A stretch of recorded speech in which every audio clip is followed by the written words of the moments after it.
Hey folks, what's up? Just Aaron right here, Question Period Canada. We have a very interesting piece with Neil SHEARD. He's the original organizer of Rolling Thunder 2022.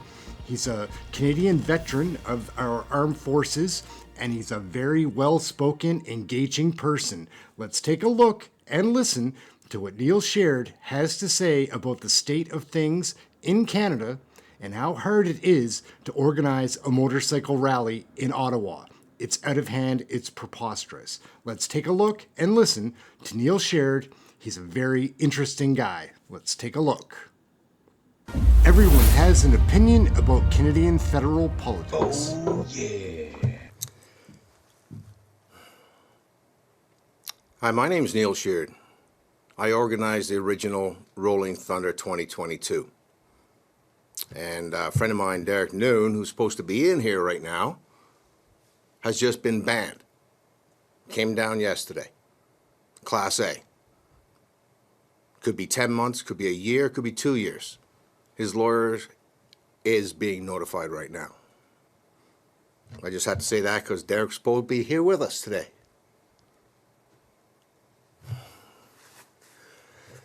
The reason I'm here is because we're doing Rolling Thunder Ottawa 2024. Supposed to be coming in tomorrow, but weather depends. If it gets canceled today, we'll find out. When I first started Rolling Thunder 2022, that was after veterans had been attacked on the monument. They were beaten in the streets, handcuffed, and thrown out of the city. No charges. They're basically kidnapped after being beaten and left out of the city. So we decided, wasn't just me, it was my idea, but a lot of veterans, and I'm not speaking for all veterans. I'm not speaking for all veterans. I'm speaking for the veterans that were there. We gave back that monument its dignity. And I know there was a lot of times where we were fighting with the city, saying you're going to be Rolling Thunder, not Rolling Thunder, the Convoy 2.0. You're going to come in and you're going to park your bikes. I'm very sorry, but you don't see a crew cab on the back of a motorcycle. We said we were going to come in, do our monument, say a prayer, lay a wreath, run the bikes, and leave. And that is exactly what we did. Exactly. The city spent $3 million, 800 police officers to guard our motorcycle ride. 3 people were arrested. 1, there was no violence. And I think 2 of them were done for breach because they weren't allowed in the city because they got arrested during the convoy. $3 million, 800 police officers for a peaceful motorcycle ride to give back dignity to our war memorial. Last year, I said we're coming back in. All I want to do is just ride around, no speeches. We gave dignity to the monument the year before. We just want to ride around the monument, rev our bikes, and salute the men and women that gave their lives for this country. The city said no. We will give you one street closer. They gave us Albert Street, which they should have done last year, or the year before, but they turned it to Slater. So they gave us Albert Street. And they said, well, if you play by our rules, we'll let you have maybe a little bit closer. And I was thinking to myself, I'm going to be 75 years old by the time I roll around that monument.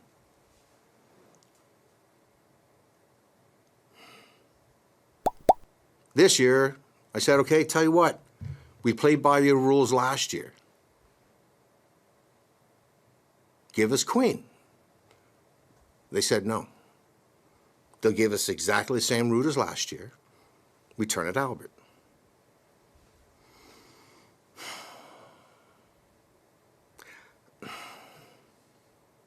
I want to know who's making these decisions. We've done exactly what we have said we did. We did exactly what we said we are planning on doing every year.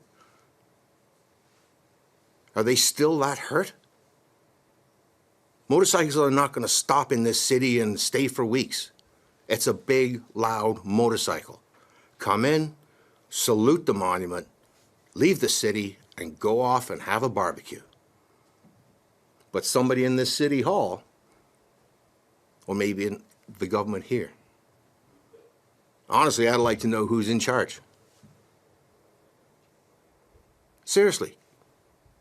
And it's not just me. Canadians want to know who's in charge of our government.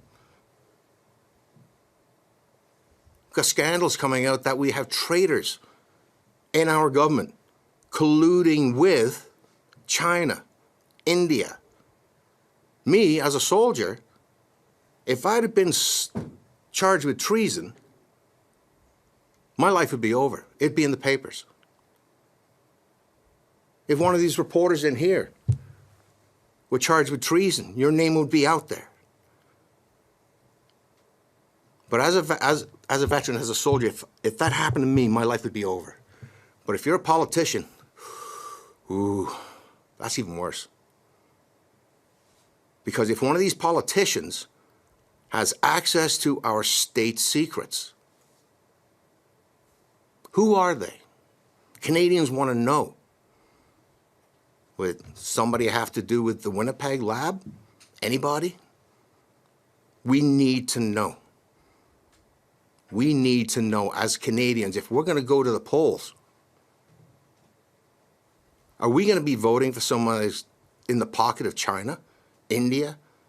And honestly, doesn't matter if you're Liberal, Conservative, NDP, Bloc, the Green, your name should come out. If you get charged, we have the information. We will see you in court. Prove yourself innocent. That's the way it works in our country. If you get charged, you have to go to court to prove yourself innocent. Then you run for office.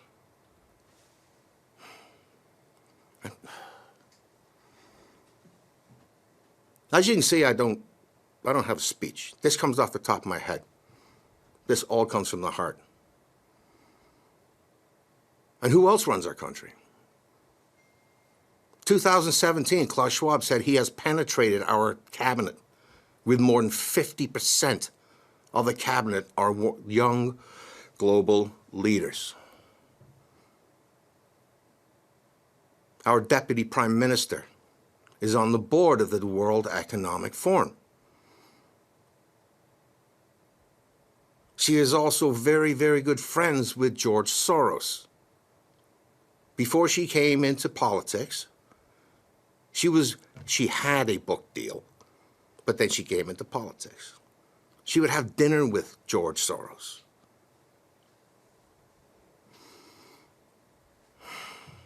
Who's running our country? So Rolling Thunder is there to salute the men and women that gave their lives to defend this country from what is happening now. They fought against tyrants. They fought against dictators.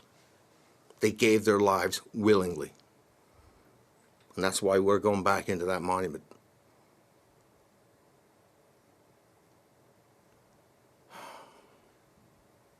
Something else is,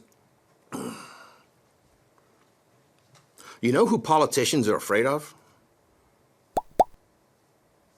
They're afraid of three things. I mean they're terrified.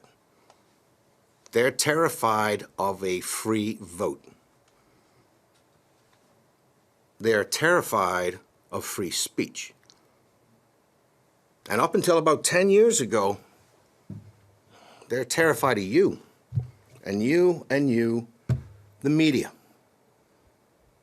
Now I got a question for the media out there. All you media out there, you don't have to answer this. Why did you become a journalist? Curiosity, want to know the truth?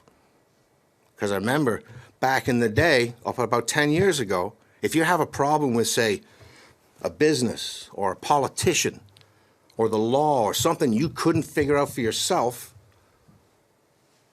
the last resort was, I'm going to the press because you guys were the ones that would find the truth. Politicians aren't afraid of you anymore. And it's not just Canada. They're not afraid of the press anymore. Pretty much, that's all I got to say. But remember one thing, folks. God loves every single one of you. And he has a plan for every single one of you. You'll find it. It'll be there. If you don't believe in God, you'll be judged. Thank you very much. Neil Sheard. Rolling Thunder should be tomorrow. If not, it will be on July 6th. Thank you very much. Everyone has an opinion about Canadian federal politics. Oh, yeah. Again, we have a case there with Neil Sheard that I have confirmation bias. I agree with a lot of his thoughts and questions, the sentiment behind what he was trying to pass along there. Things aren't great in Canada. We need a change. Who's running the country? Why are simple things like organizing a motorcycle rally so impossible with these? You can't work with these cities or whoever's running things. What is going on? My name's Aaron. This is Question Period Canada. We have lots of videos. We have fun learning about Canadian federal politics. Share, like, subscribe, get notified, all those fun things. Leave a comment. I love the comments. We'll check you next video. Thank you for watching this one. Catch you next time.